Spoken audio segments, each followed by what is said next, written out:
Good day. I am me. Hopefully you are you. If not, you will be. Um, yeah, it's another day, kind of like it was yesterday here. The sun's out, but it's just a lot of clouds.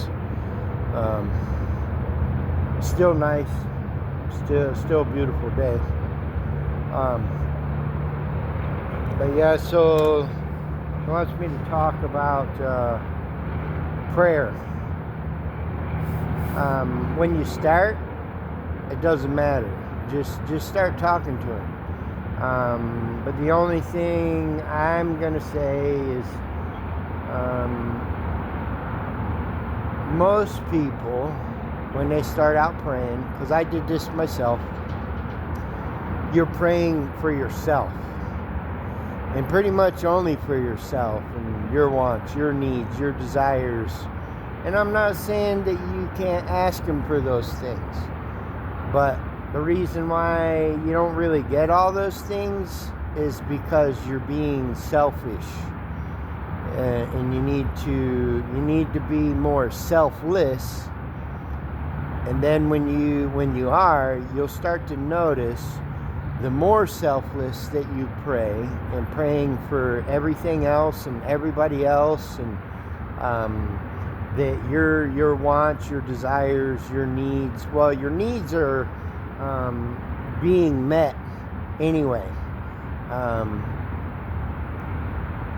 mean, you're actually getting needs that you're not even asking for, that a lot of people take for granted every day.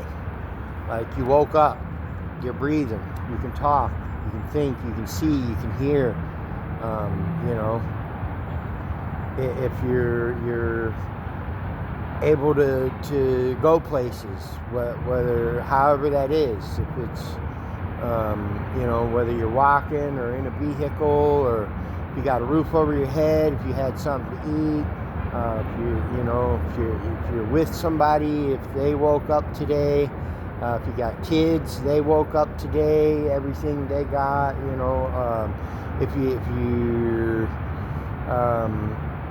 you're working and being a good slave,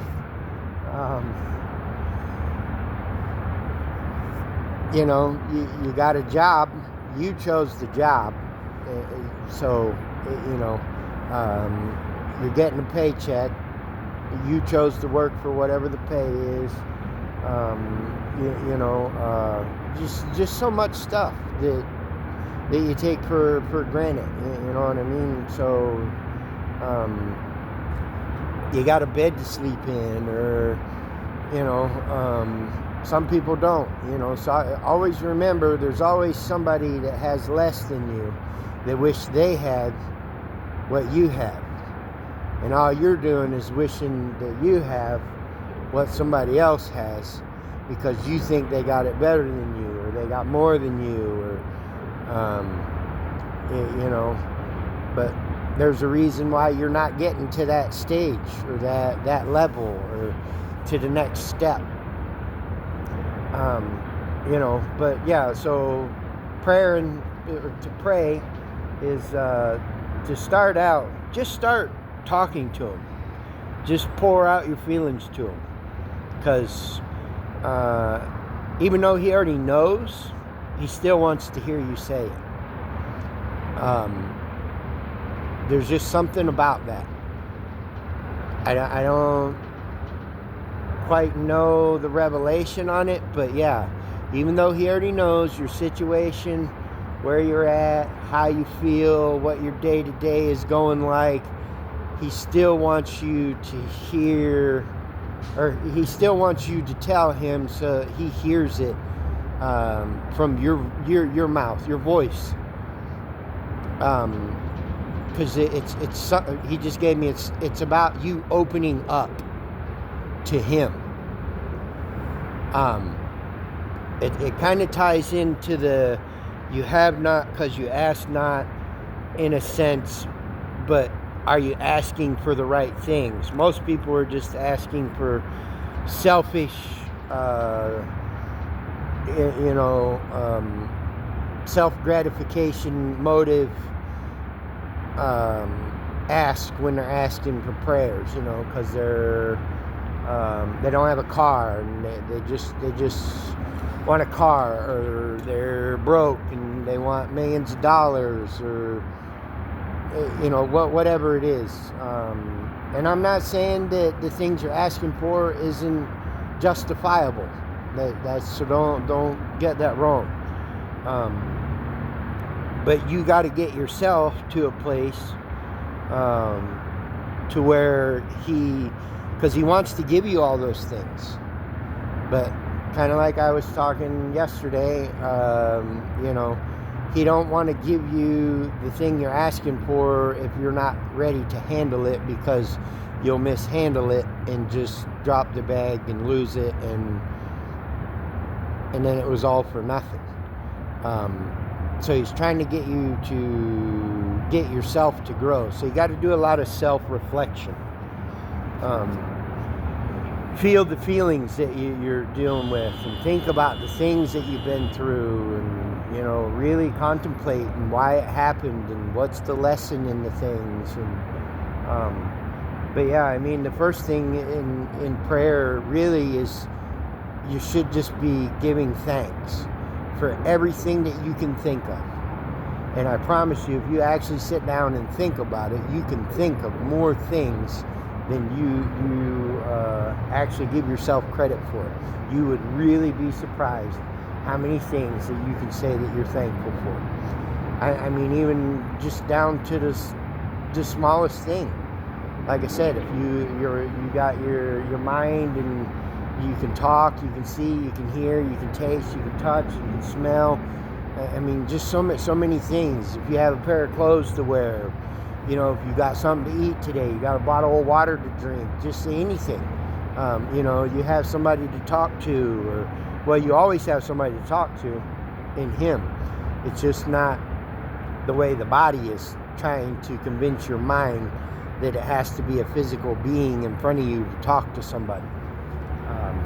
But that's the first thing in prayer. That's what He's doing in the Lord's prayers, is just giving thanks for everything that He has done and given here.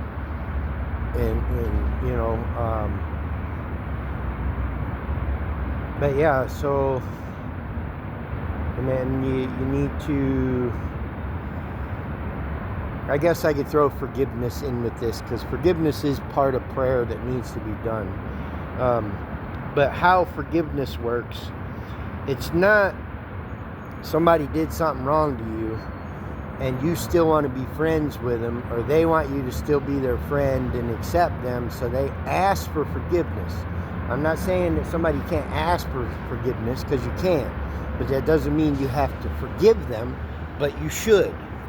Because forgiveness isn't you saying you forgive the person to the person, so the person is forgiven. You forgive the person of what they did, letting it go, so that the Father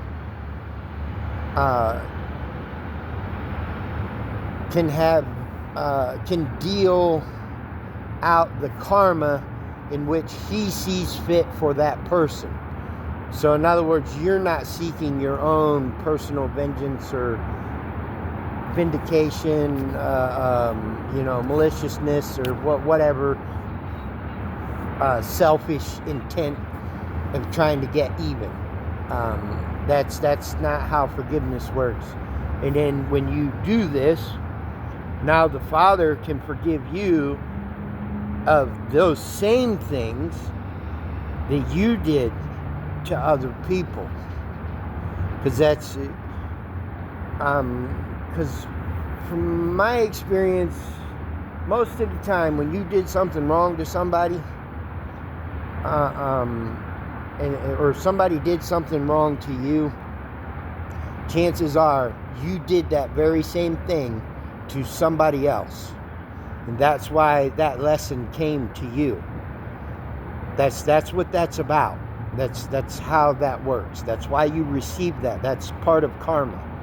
It's the karmic lesson that you are to get, receive, and learn, so that you don't repeat that and do that again to somebody else.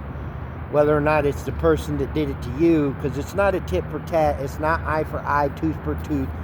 Them days are them when the Lord came here and fulfilled the law. That did away with that way of thinking and living. That's not how life works no more. That's why vengeance is the Lord's and not yours. But you can seek it if you want, but that's your choice, because you have that free will of right to do so. But I promise you, if you just forgive the person, I'm not saying you got to stay friends with them and you got to kick it with them and all that to forgive somebody, because you don't have to. That's not what it means either.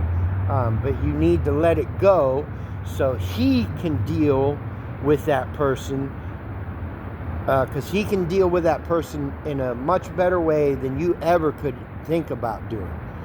And whether you tried to teach them or whether you tried to do something wrong to them because they wronged you, but in that sense, I promise you, the Father can hit way harder than you could ever want to, or think about, or imagine. I know from my own personal experience. When he wants to sit you down, I promise you, he can sit you down. Literally, make you sit down and be stuck there for a good minute. I mean, a good minute. But yeah, because I've experienced that personally, literally. It was not a fun experience, and what I mean by a minute, like longer, sitting without being allowed to do anything, like literally like bedridden, with at least a year to a little bit over a year, like was not allowed to do nothing, literally nothing. Couldn't go to the bathroom, wasn't allowed to take a shower, nothing, but lay in bed, wasn't allowed to get up, make nothing to eat, anything, because I couldn't physically. I was physically broken to where I could not do nothing. I was totally 100% had to rely on other people for everything. To go to the bathroom in a bedpan, to wipe my rear end, to give me a sponge bath in the bed, to bring me food to eat, all of that, literally, was not, it was a very long year, very long. But yeah, so, when he wants to get your attention, I promise you, he can get your attention in ways that, you're not even thinking about. You're not even thinking about it. And it'll come when you least expect it, too. That's just the way he seems to like to work things out. Good and bad. Not just bad, so don't get that wrong. The good thing that you're seeking, and once you finally give it up and let it go, and you're not paying attention, and then all of a sudden, the next thing you know, it shows up. It's just the way he likes to work. Because we're not meant to chase after anything. And that's part of why a lot of things aren't showing up in your life that you're wanting to happen. You're chasing them. You got to just let it be. But while you're letting it be, you got to be becoming the person you need to be for that thing when it arrives. So that way you don't mishandle it. But yeah, so forgiveness is for you to forgive the person, to let it go, to let God deal the karmic, whether it's good or bad or whatever, to be dished out as he sees fit. Because he can deal with that person in ways that you never will be able to. And will get a much better outcome than you ever think you can. And that's just a fact. These are hard lessons to learn, And this is why I'm sharing these things with you guys, so that, you know, these are things that I just some of the things I've been through that I don't want other people to experience, man. I mean, I've experienced tremendous amounts of pain. You know, so it's but it's just the way he works with things that he does, and Hey, do you want this? Okay, you want me to throw it on? You want me to have it? How do I get down to the fucking